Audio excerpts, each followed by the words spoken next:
Over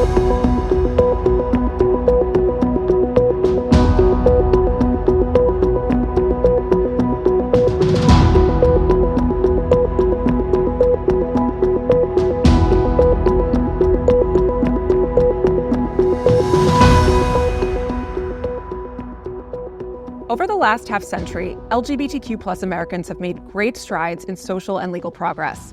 But with change in visibility, there has been backlash. In recent years, and especially this election season, we're witnessing increasing attacks on LGBTQ+ people and the institutions we have used to fight for equality. Welcome to the LGBTQ Nation Roundtable on the state of the movement, the stakes of the election, and a look forward to 2025 and beyond for the LGBTQ+ community.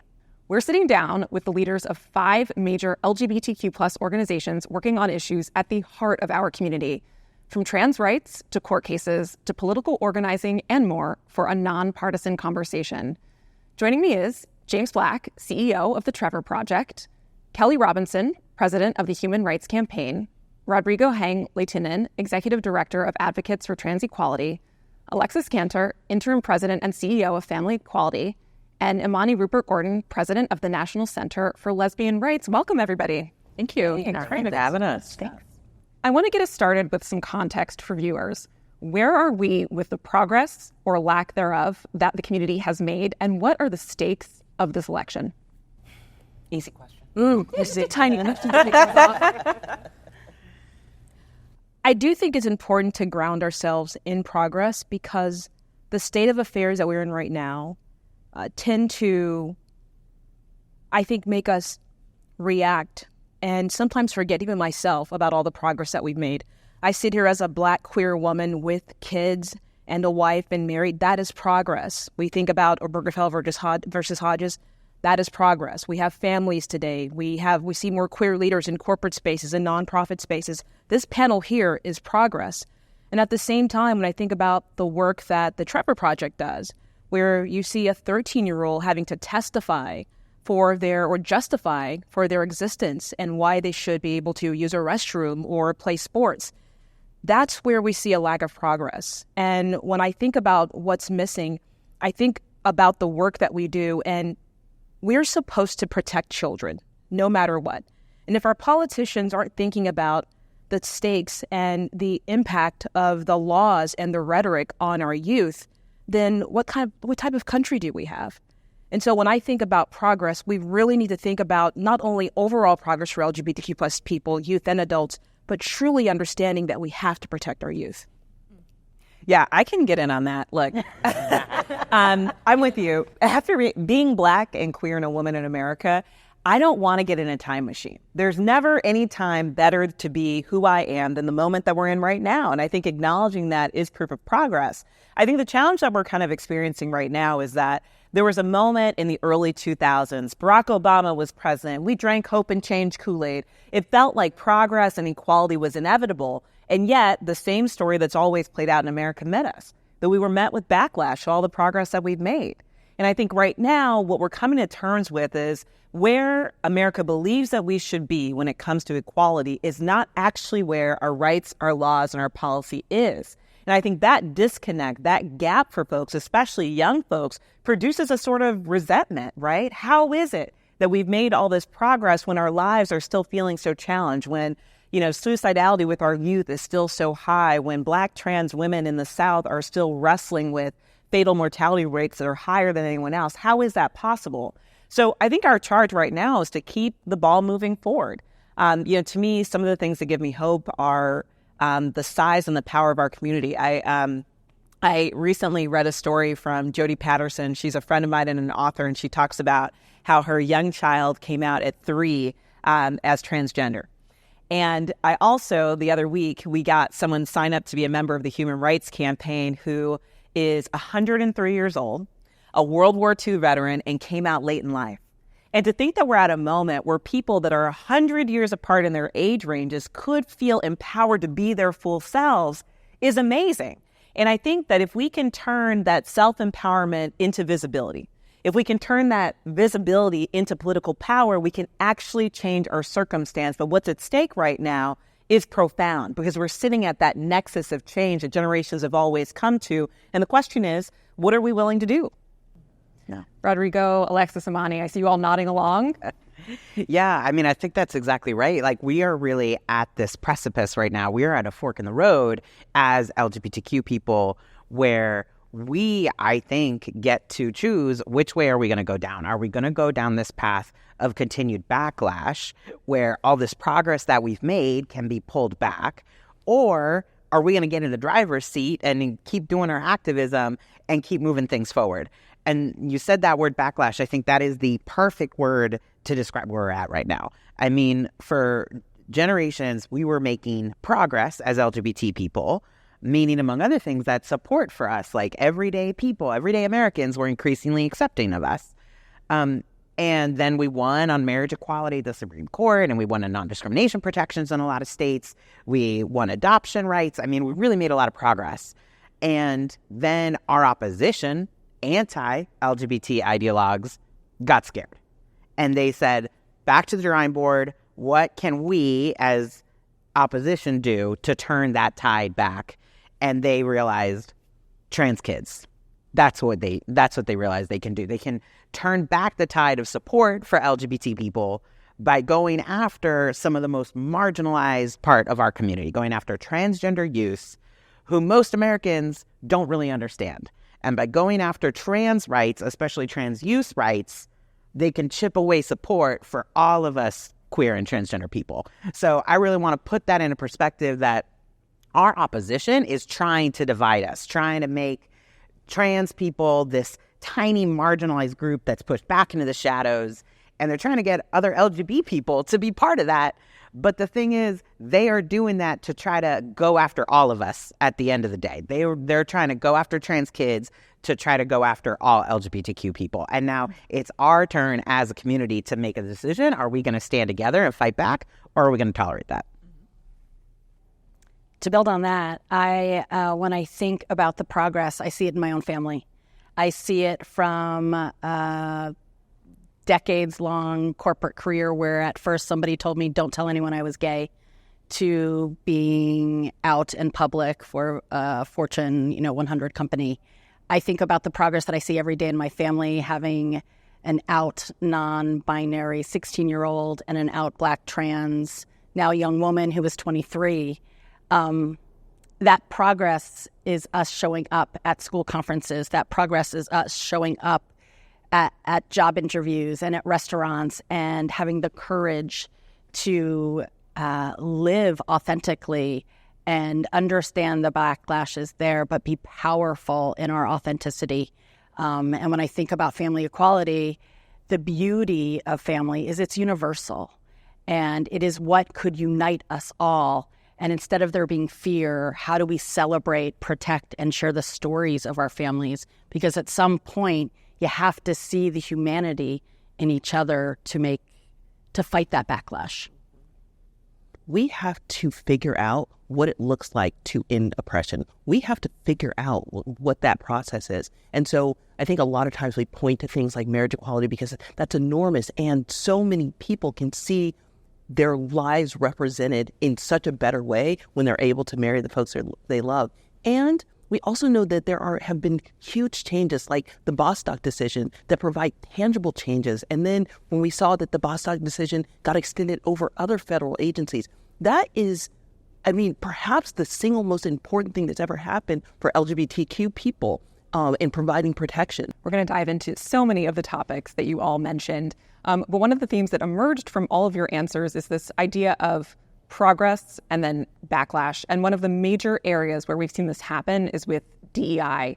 And attacks on DEI are increasing, with several significant corporations pulling back or canceling efforts and withdrawing from the HRC's corporate index. Others are staying the course, but they are feeling the heat. Kelley, what have your conversations been like with business leaders, and how do we push back on efforts to reduce inclusion in the workplace? When I see kind of the backlash against diversity, equity, and inclusion, it's like they're fighting a future that has already arrived. At the end of the day, 30% of Generation Z identify as a member of the community. Our community, the LGBTQ community, has $1.4 trillion of buying power in the United States alone. We are here. And these efforts that you see to roll back equity and inclusion efforts are coming from a specific place, extremists, many of whom who have no business acumen at all are trying to influence the decisions of businesses and corporations at a time when our nation is polarized and divided. For me, I'm very clear. LGBTQ plus inclusion has nothing political about it. So the interesting thing when I talk to companies is that the business case is clear. They understand that the future of the talent base and the workforce is going to be our community and our allies. The question is, how do they do it in this moment right now? And while I feel like the majority of companies have the commitment, we've seen 7 or so companies backtrack, but our Corporate Equality Index is going to have over 1,400 companies representing over 29 million employees across this country participating next year, which is the highest numbers we've ever had.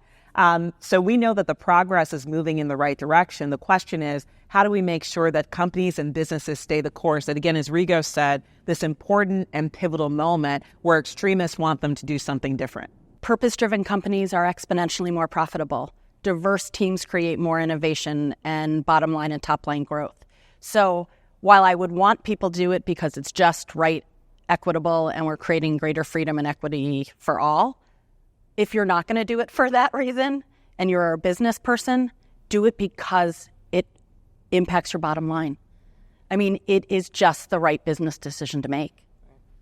I want to add to that. I spent 20-something years in corporate America before transitioning to nonprofit. And there is so much research, as you know, Alexis, that shows that inclusivity, diversity, those companies outperform their peers who are not prioritizing diversity. So number one, there's a performance mechanism there that is good for business. It's good for the economy. But at the same time, I was still in corporate America when George Floyd was murdered. And I think what we're seeing is many of these companies who are falling out were not the companies who were committed in the first place. There are many companies during that time that all jumped on the DEI bandwagon. They invested all these dollars, and a lot of it, and I saw it, was performative. Much of it was performative. And some companies didn't want to go too far. Some wouldn't even put Black Lives Matter on their social media. They didn't want to go too far. We're going to do this, but we don't want to go too far.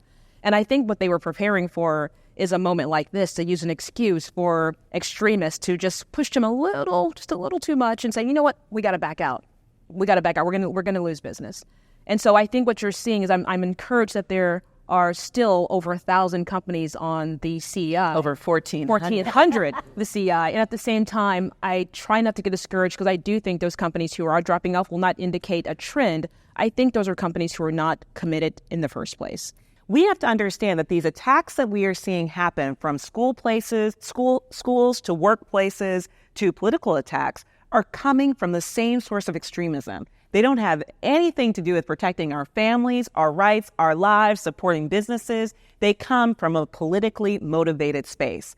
Our job is to find ways to continue this progress forward because, again, the future that they are afraid of, I'm sorry, boo, it's already arrived. Absolutely. We mentioned some of the attacks that trans youth have been encountering. And for the past few years, we've seen a surge of attacks directed towards trans kids at state legislatures and school districts. According to the HRC, 40% of trans young people live in states that ban gender-affirming medical care. In some, even mentions of the term transgender in public schools are outlawed. Jaymes, according to a new study in Nature, there is a direct link between anti-trans laws and youth suicide attempts, increasing rates by as much as 72%. How have you seen this bear out with your work with Trevor? So this study that we released just last week is pretty groundbreaking because it is the first time that we know that a causal impact, a causal connection has been connected to an enactment of an anti-trans law and the increase in suicide for the youth in that state. And so we took 61,000 children between the ages of 13 and 24, and over a 5-year period, really tried to understand that when a law was enacted in their state and their attempt to or wanting to commit suicide, did that increase?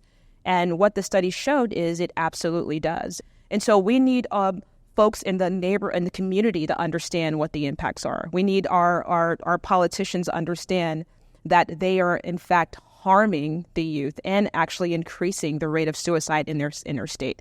So it's disturbing. At the same time, we really want to use this study to create better policies, to create change, to really prove that there is a connection. It's not just correlation, there's a connection.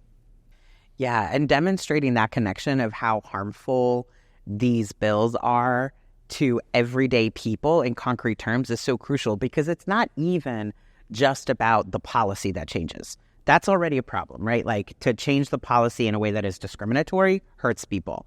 But we're finding in studies like this that over and over again, that even debating these kinds of bills on the floor of a legislature harms people, because it sends the message that there is something shameful and wrong about being trans. I mean, at A4TE, we run this United States transgender survey, and we found in the last cycle, so this was in December of 2022, that almost half of all transgender people surveyed had actively thought about moving to an entire other state because where they live debated an anti-trans bill. Over half.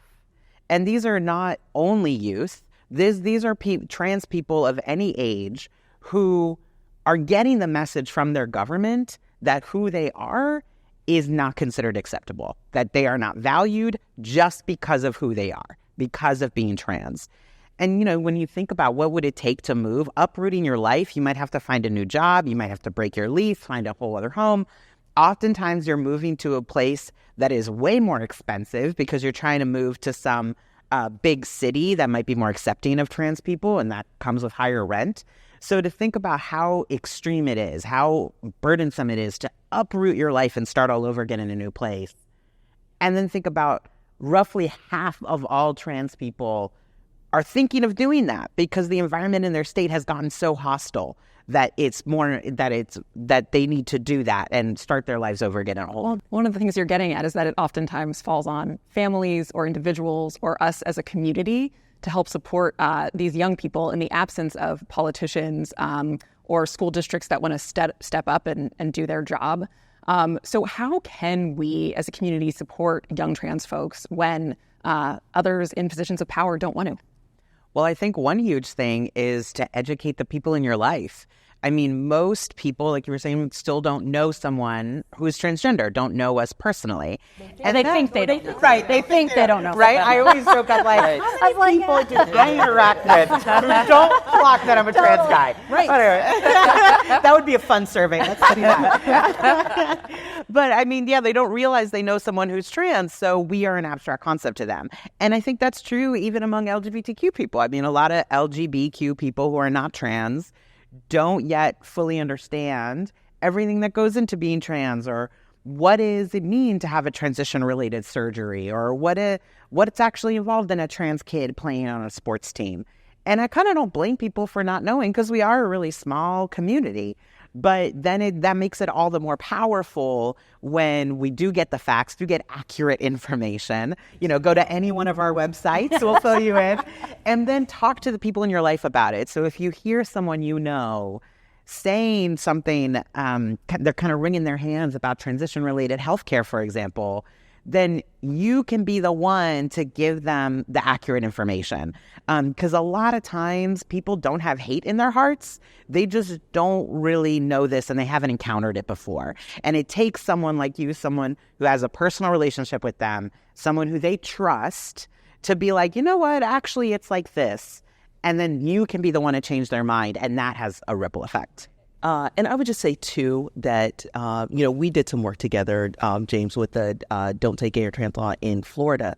And that was a historic settlement. But one of the things that also that we're reminded is that there are other ways to support our community. You know, if we are really thoughtful around our school boards, if we are thoughtful around our library boards, then we can be the folks that are stopping these book bans before they happen. You know, we can be advocating for our schools before these bills even pop up. And I think that's something we want to remember. The thing that excites me about the future, when I think about 30% of Generation Z identifying as a member of our community, many of them being trans and non-binary, that means, do you know how many aunties and uncles and parents and siblings that we have that are now newfound allies in this fight? That's powerful. And I think the thing I run into a lot, especially as I travel the country, is a fear that not knowing everything about the trans community means I should say nothing when confronted with the hate and bias in our communities. I think that is one of the most dangerous things in front of us. So to anyone that's listening that's in that position,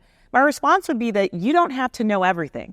Don't wait on a fact sheet to stand up for people that you love, right? The most important thing that you can do if you know someone or care about somebody who's trans or non-binary is to tell your story. You may not know everything, but you know what it means to love a child that shouldn't be left out or ostracized at school. Many of us, no matter what your identity is, have that experience of feeling different, of feeling isolated. We've got to tell our stories, even if you don't know it all, and then know that organizations like ours have resources for you to learn more. But I guarantee whatever you do know about the community is more than these extremists that are pushing these laws in the states attacking our youth and our kids. Yeah, that's so real. I mean, on this family tip, like my mom always says, every transgender person is a part of someone's family. And she said that because when I came out as trans, she didn't have a damn clue about anything transgender. But she will say it openly. And she talks about it all the time because of what you said of like, she doesn't want people to feel like they can't say anything because they don't know everything, because they're not, oh, this transgender stuff is political and it's some kind of like nerdy or governmental thing or it's complicated and so I shouldn't wade in. And she's like, I thought that until it turned out my kid was trans and I had no idea. And she was shocked and she talks about it openly. And she's Republican. I mean, she's a former Republican member of Congress. I was hoping she you was, mentioned that. yeah. She GOP voter, you know, total Reagan kind of Republican, and was up for re-election when I got outed as trans. Because first I came out to my family, but then I got outed. Whole other story to the public. And we were all terrified that she was going to lose her re-election just because her kid got outed. And yet, thankfully, she went into mama bear mode and was like, regardless of what the politics are, this is my kid and you don't mess with someone's kid.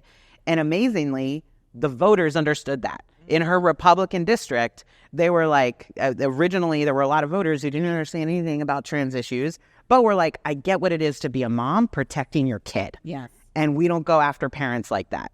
So I bring that up to say this humanizing piece is really important. It doesn't have to be, transgender rights doesn't have to be that complicated or that in the weeds about policy. You don't have to be an expert on trans kids in sports. You can just know that everyone deserves basic dignity and respect.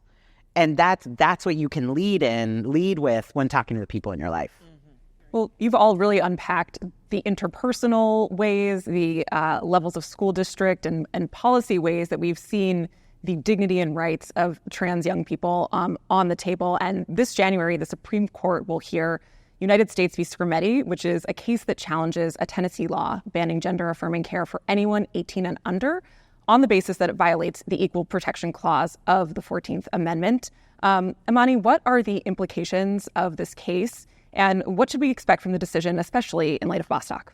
Yeah, absolutely. So all of the medical bans that we've seen that legal organizations have been challenging for years, we're going to have an answer for that very, very soon, which is amazing. And, you know, I know that folks are worried about what this looks like, but I also want to be really clear about the question that is in front of the court right now. And that is, are trans folks being discriminated against because of this medical care? And the answer to that is yes. It's actually a pretty narrow question. Most people believe, and you were just talking about this, most people believe that healthcare decisions should be left to the people, their families, their caregivers, their doctors. This is not a decision for the government. And that's what most people believe. But the other part, and I think this part is really important, is that the healthcare that we are talking about is safe healthcare that it's given to non-trans people all of the time. It's given to non-trans people more than it's given to trans people. And so the question here is it discriminatory for trans people? And it is, because we do see puberty blockers given to young kids who sometimes end up in puberty earlier than they think that they when they're quite young, and they're given puberty blockers. Completely safe and a very common practice.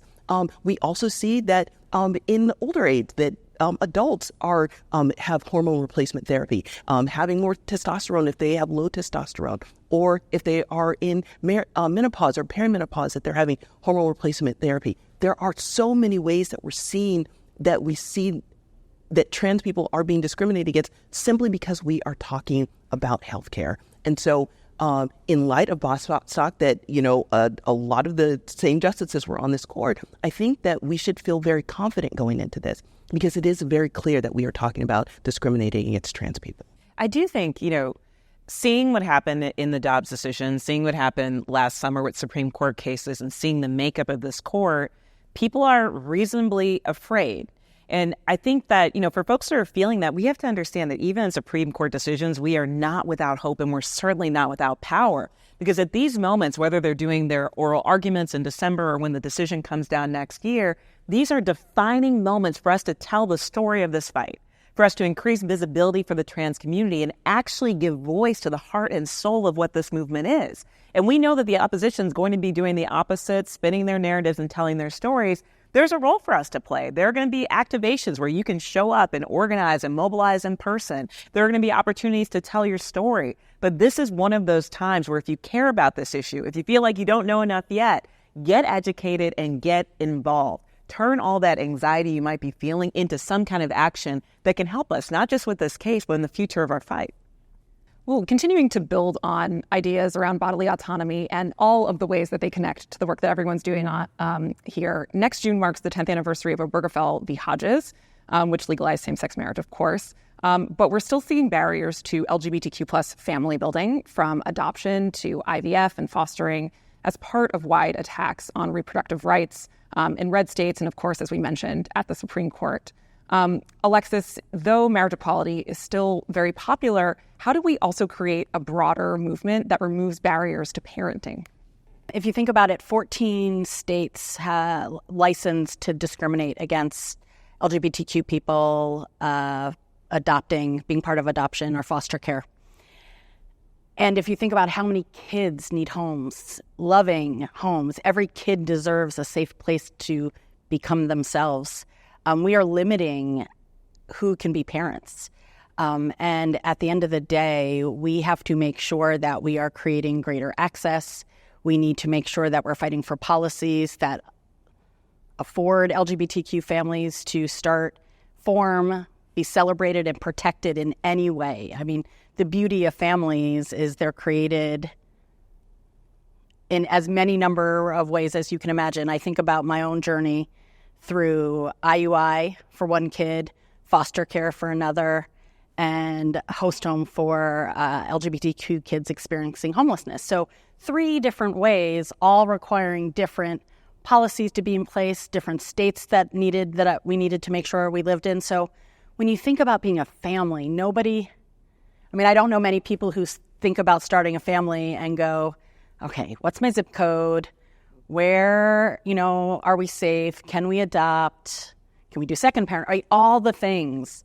And so what family equality really wants to focus on is, again, that through line of family as universal.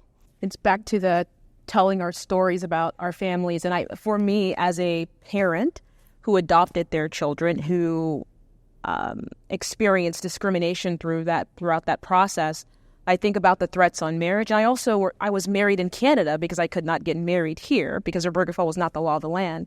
So when I think about getting married and having kids, and now we have the threats to Obergefell, and we have threats to IVF access, and we have the 14 states that you just mentioned, it's all coordinated. It is all a way to dehumanize LGBTQ plus folks as people who do not have families, do not deserve families, do not want families, whatever it is. And family's not a partisan issue either. Like, everyone deserves the right to have a family. And to the point that you made about foster care, we are effectively shrinking the pool of parents. There are, 400,000 or so children in the youth system who need parents who are LGBTQ plus. And now we are shrinking that, and these kids are aging out. And so it really is around, yes, we need greater and broader access, but we need to tell our stories. But we also need to know that this is coordinated in terms of our right to family. We also have to be clear about how fragile our rights are. I was at Planned Parenthood for 13 years before I came to the Human Rights Campaign. And I remember every part of my journey at Planned Parenthood, people said Roe v. Wade would never be overturned. No matter what they're saying out loud, they'd never do it. They never would do it until they did. And we also have to remember that when Roe was overturned, Clarence Thomas in his concurrence said the quiet part out loud. That next he would come for Obergefell and Windsor and Lawrence, key Supreme Court decisions that have established fundamental rights for us.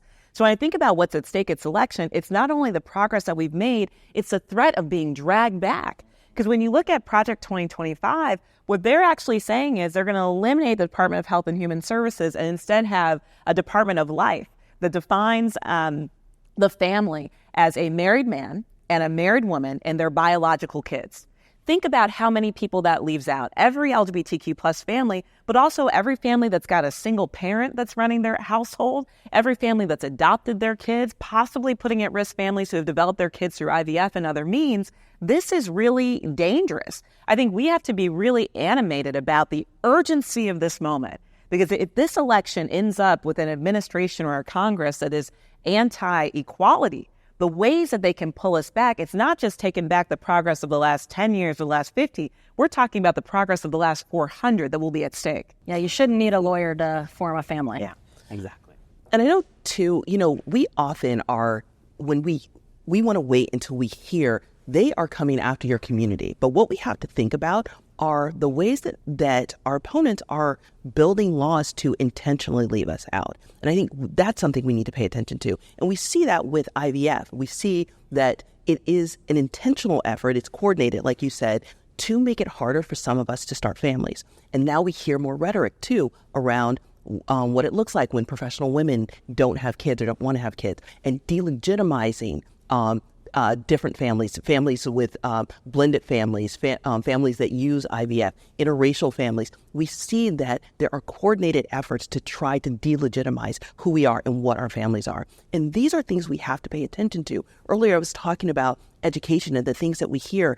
We have to pay attention that we are hearing right now that folks are saying that our families shouldn't exist. And that we need to pay attention to, not just when they say we're intentionally leaving folks out, but when they're building policy and law so that it will leave us out. Well, mentioning these efforts of coordinated opposition, in the past few decades, LGBTQ people have gotten civil rights protections and marriage rights at the state level and then federally. And Christian conservatives have turned to a strategy of demanding religious exemptions from such laws, arguing that they can't practice their religion if they're forced to serve LGBTQ plus customers, or if their children have to hear about LGBTQ plus people in their schools.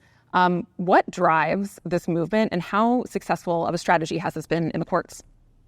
Yeah, it is something that there has certainly been success here. We see this in a variety of the things that we consider win, that there are religious liberties that are built into these things. And we see that this comes out because there are folks that see that it works from time to time. And what we have to do is get to a place where we're not pitting LGBTQ people against religious folks. We know that LGBTQ people are religious, and we also know that a vast majority of people in this country support LGBTQ folks. And so those are all things we want to consider. And if there are opportunities for us to find ways to create legislation that can have some support for religious institutions and also aren't discriminatory for LGBTQ people, we are going to be in a better place to come up with solutions that way. Respect for Marriage Act has religious exemptions, and that it's protecting during a time. Thank you so much for naming Justice Thomas' concurrence in Dobbs, where he said we need to think about this again. We need the types of protections that are going to protect our families. Kelley, how have we seen Republicans' arguments for religious exemptions impact potential federal protections like the Equality Act? Yeah, I mean, the challenge, I think, with the Republican arguments is that they're not coming from a place of building sound policy. They're really coming from a place of institutionalizing discrimination in whatever way that they can. So when we think about the Equality Act, I think the biggest thing that people don't realize is that right now there are not federal non-discrimination protections for the LGBTQ plus community. It comes as a surprise to a lot of people that I could be kicked out of a restaurant in Texas and I've got to figure out, is it because I'm Black? Is it because I'm a woman? Or is it because I'm queer? Because not all of those are protected categories. So I think that our task right now is to make sure that people understand what our rights are and where we still have to push. And that we're really correcting the record on some of the, quite frankly, lies and misinformation that unfortunately, some of our opposition spreads that confuses people about what is really at stake. On the topic of these lies and confusing disinformation, Moms for Liberty, Libs of TikTok, and other online accounts have based their entire argument on the idea that parents can opt their kids out of any lessons that contradict their values, and that they should know everything about their kids, even information that their kids are afraid to share with them. Rodrigo, you got at this earlier, but this is a message that seems to resonate with the center, especially when it comes to trans kids. And we've even seen it drive a wedge within the LGBTQ plus community. So how can you address disinformation that tries to take advantage of what might be actual concerns from these parents? Well, I think one thing that's really persuasive to bring up is that I think, can all agree that for the most part, parents should and are included in these kinds of decisions for their kids. And what we need to guard against is the rare but still happens a situation where a kid isn't safe at home. You know, all of us want every child to be in a kind of environment where the kid can talk really straightforwardly with their parents and say, hey, I'm questioning my gender, I'm questioning my sexual orientation, and the parent will be loving and accepting towards them. And so we want to live in that world. The reality is that although most parents have kids' best self-interest, best interest at heart, some don't. And some parents aren't there yet. And for some kids, if their parents find out that they're questioning, then they are going to be out on the streets. They are going to be abandoned. They are going to be rejected by the people who are supposed to be taking care of them. So that's why we need these protections in schools, so that teachers aren't forced to out kids to parents who might not actually accept them. For the most part, teachers do stay in touch really closely with parents of their students, and that works really well. But for those times where the parent's not going to be accepting, where there's a risk of homelessness and violence and abuse, the teacher needs to be able to protect the child and shield the child from that kind of risk. And that's really what these protections are about. When we talk about why kids shouldn't be outed at school, that's really the basic bread and butter thing that we're trying to do. We're trying to protect every kid so that every kid keeps a roof over their head no matter what. I do think a big piece of it comes back to the overall environment that we're in. I mean, we talked a lot about the impact of, HRC declared a national state of emergency for LGBTQ plus people last year. That wasn't only in response to the hundreds and hundreds of anti-LGBTQ plus bills, but what else it was doing. It was creating an environment that contributed to 1 in 4 of every hate crime being motivated by anti-LGBTQ plus bias. We saw when state bills were introduced that attacked the community, we saw a 400% increase in online bullying and harassment targeted at kids online. So we've got to be clear that part of solving the challenge that folks are experiencing online is also fixing the environment that we are in politically and legislatively. So I think this is a moment where we need to be holding all the adults accountable. You got to be clear that the things that you are saying are supporting and motivating increased hate and bias towards our kids online. Yeah, I agree with Kelley. And you have to hold the adults who are running these companies accountable. That's number one. And I think the studies and the data that GLAAD is actually putting out are really helpful. But on the Trevor side, what we understand is that it's going to take some time to fix this system. It's broken. And our kids, they all need internet, right? They all use the phones. That's all they do is spend time on social media. So how do you make that environment safer for them?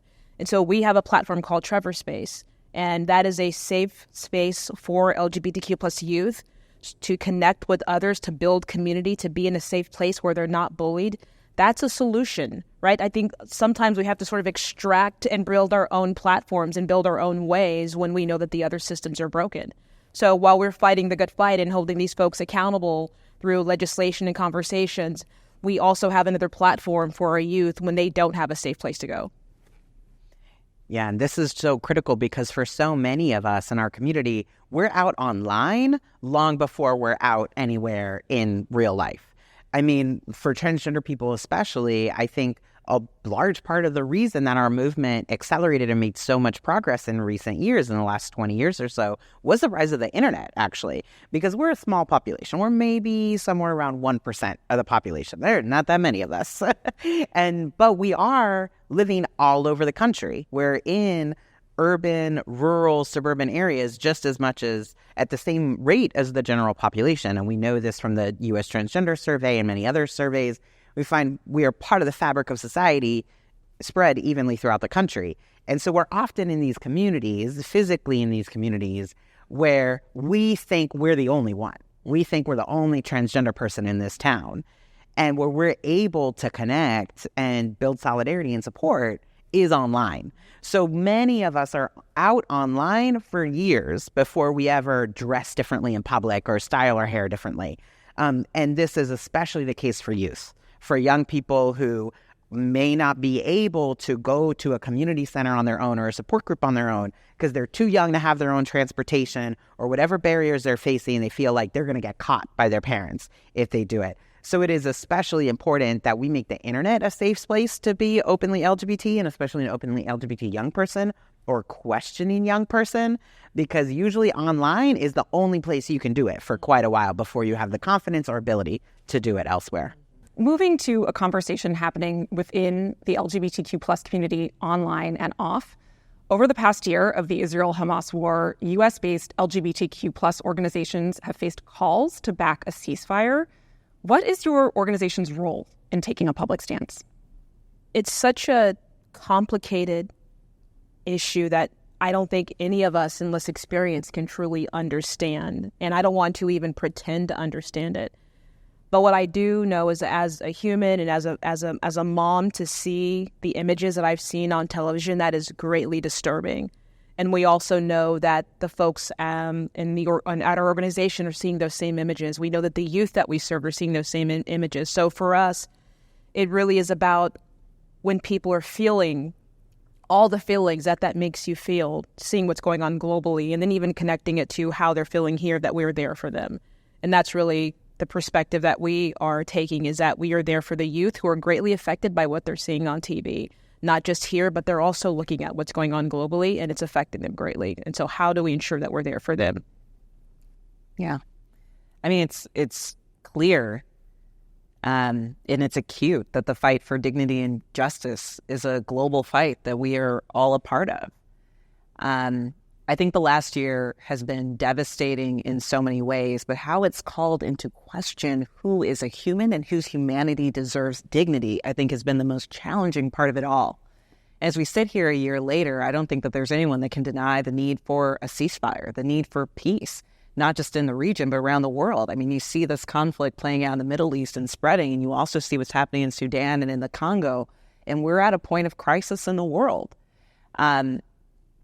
I think that when I think about the path forward, especially for some of our organizations, it's really about how do we continue to build movement in a world that is fractured and at crisis? And what does it look like to create entry points for people, no matter where they are, to be a part of this global fight?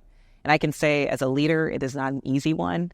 I think we've had to sit in the heart of it all. We've had to catch the tears from staff, from partners all around the world as we kind of wrestle with this moment. But it's also probably one of the things that's most important for us to do, to sometimes sit in principled struggle together and understand what that feels like and what it looks like, and to not be afraid to look at the depths of the darkness that our world experiences, because it's only through doing that I think we can try to find the light together again. You mentioned sitting in principled struggle. Pro-Palestinian protesters have called on HRC to call for a ceasefire in Gaza and end the organization's relationship with weapons manufacturers that have supplied the Israeli military. What's your response?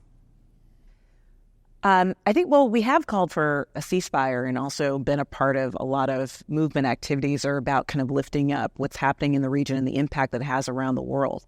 I mean, for me, especially as a human rights campaign, where a lot of our work focuses domestically, understanding that the same forces of anti-Semitism and bias against the Arab community and Islamophobia are the things that are happening here in the United States as well.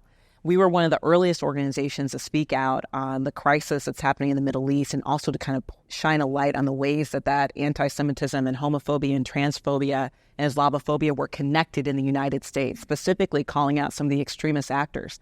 I mean, the same folks that tried to take down Claudine Gay are the people that have been developing anti-LGBTQ, particularly anti-trans policies in the United States. So I think that the Human Rights Campaign has a specific role to play. I also think that we have to be clear-eyed about the reality of what partnerships need to look like in the United States for us to advance progress. You know, for us, we see the United States military as being the largest employer of trans people in the country, as being one of the largest employers in the country, period, and one of the largest employers of the LGBTQ plus community. So for us, we've been able to partner in that space where people sometimes don't have the choice of whether or not they take these jobs and opportunities, to make sure that don't ask, don't tell is no longer the law of the land. So I think that we, again, sometimes have to sit in this principled struggle, but the value and at the core of all of our work is always making sure that LGBTQ plus people, particularly in the United States, no matter where you have to work or where you have to live or who you love, that you get the same dignity and respect in all areas of your life. And that's kind of what our partnerships and ethos have always been about. Now, early voting is already underway in several states.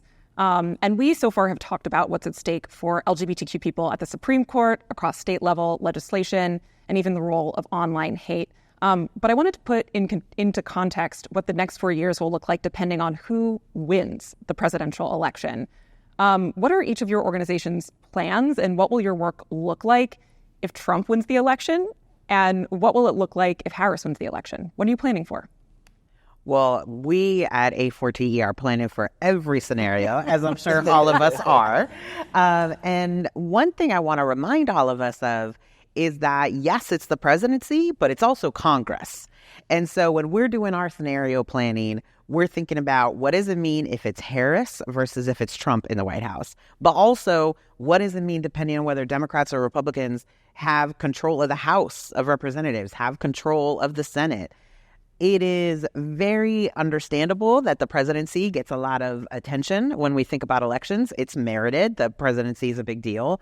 But also, who has control of Congress is going to have a huge influence on what we can get done, no matter who's in the White House. So I really encourage everybody to vote and go all the way down the damn ballot. Up and down. Think about, everyone who's on there. And I know it can seem overwhelming, like a lot of information to process.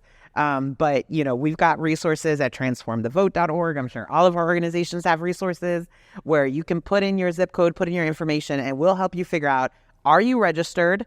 What are your deadlines? Do you have early voting? Do you want to request a vote by mail ballot? And what is on your ballot? Because there's going to be judges. There's going to be school board members, like Imani was saying. There's going to be judges in some places. And all of these decision makers are going to shape the rules that you get stuck living under for the next several years. So the presidency is important, but so are all these other races. Definitely check your registration, make sure it's current, and vote all the way down the ballot. I'm excited. About this election. We got days left to go.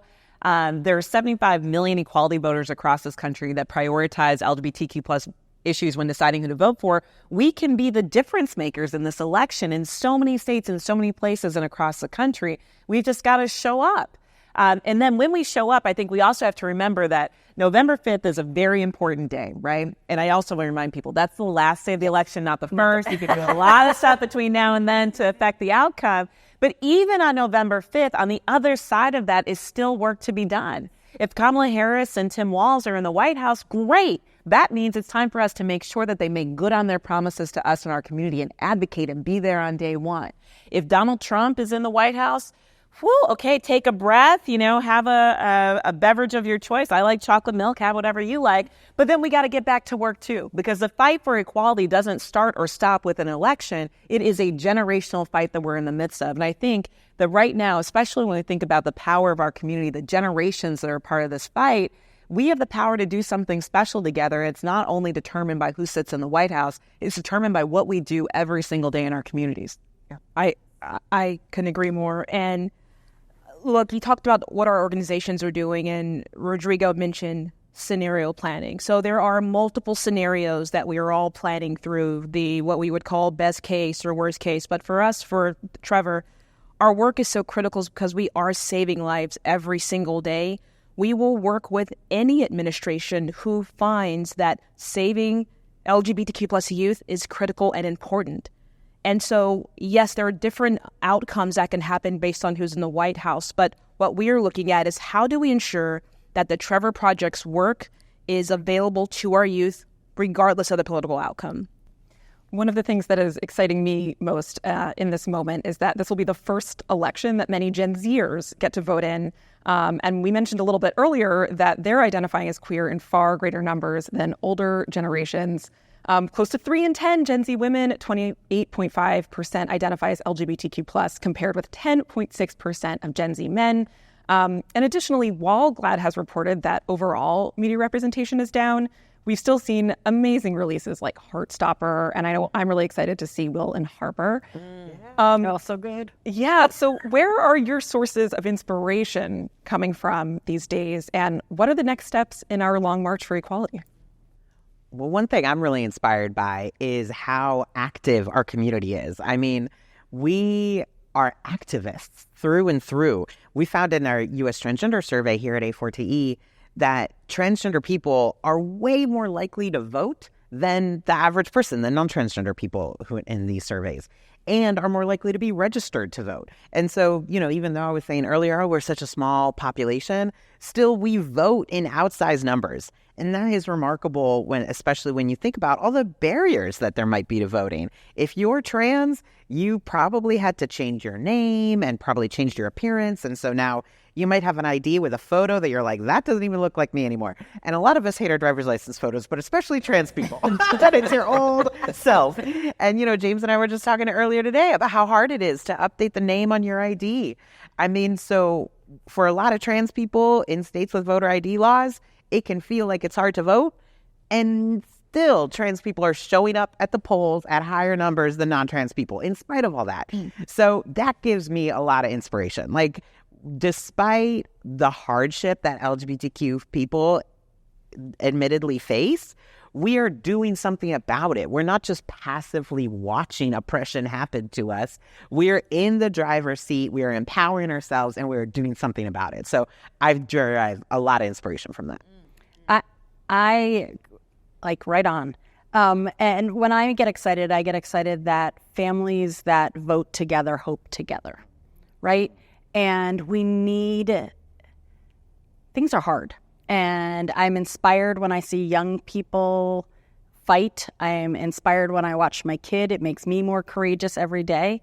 I'm inspired by every single person up here, because before I was sitting on a stage with this incredible group, I was sitting in the corporate world quoting them and their organizations trying to make a difference.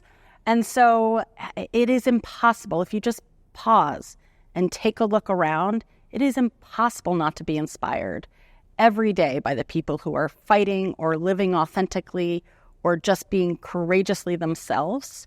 I loved Will and Harper, but it doesn't take that, right? It doesn't take just seeing the star. It takes that person in your community center, that person in the grocery store.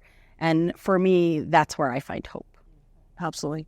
You mentioned the changing of your ID and how difficult that is for trans and non-binary folks. And I have to say that when that ID was changed and I saw the gender marker X and, in the state that I live in, that was such a source of pride for me that I wanted to, go out and knock on doors or something. Like, I just felt so motivated to be able to transition into who I want to be in this country. And I'm like, yeah, things are bad, but damn it, this just happened. And now what else do I need to do to ensure that everyone who wants that experience can have that experience? So I'm inspired by that. I'm inspired by our trans community, my children, our youth. The youth are they are fierce.